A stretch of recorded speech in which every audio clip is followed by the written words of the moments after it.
প্রান্তীয় Facebook প্রেমিক বন্ধুরা, দেখুন আপনাদেরকে আমি দেখাচ্ছিলাম এটা আগে এইখানে ভাঙতেছে।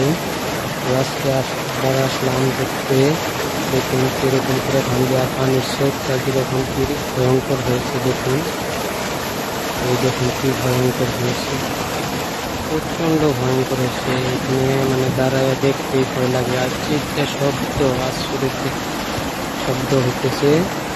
এই যে ভুটান থেকে মানুষ ন্যাশনাল পার্ক হয়ে এই দিক দিয়ে নদী যাইছে, হ্যাঁ ডাইরেক্ট এই জায়গায় চেক করছে। এই যে এটা মানাস।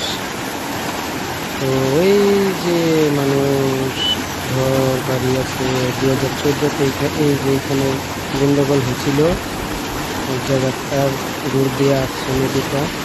এই সাইডটায় দেখলে এগুলো তোমরা দিচ্ছে।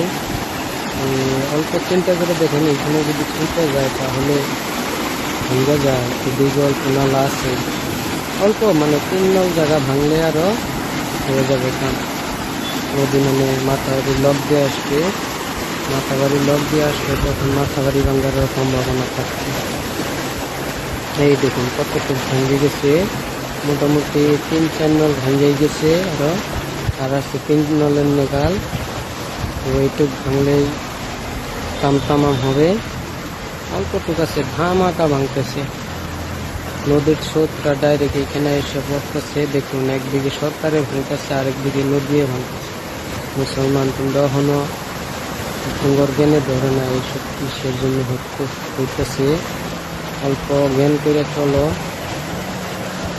অল্প ইমানদার হয়ে যাও। মুসলিম ভাই সব একজুট হয়ে যাও। নদী ভাঙ্গাও রুকাও, সরকারে ভাঙ্গাও প্রতিবাদ করো। সব কিছুর মধ্যেই একজুটে তোমরা এগিয়ে যাও, দেখবা সফলতা একবার না একবার হাতে আসবেই। তা না হলে যেভাবে ভাঙতেছে, মুসলিমের কপালে প্রচন্ড দুঃখ আছে, সেই দুঃখ আছে মুসলিমের কপালে। দেখুন নদীও মুসলিমদের দেখতে পারতেছে না। তো সবাই ভিডিওটা লাইক শেয়ার করে দিবেন। আসসালামু আলাইকুম।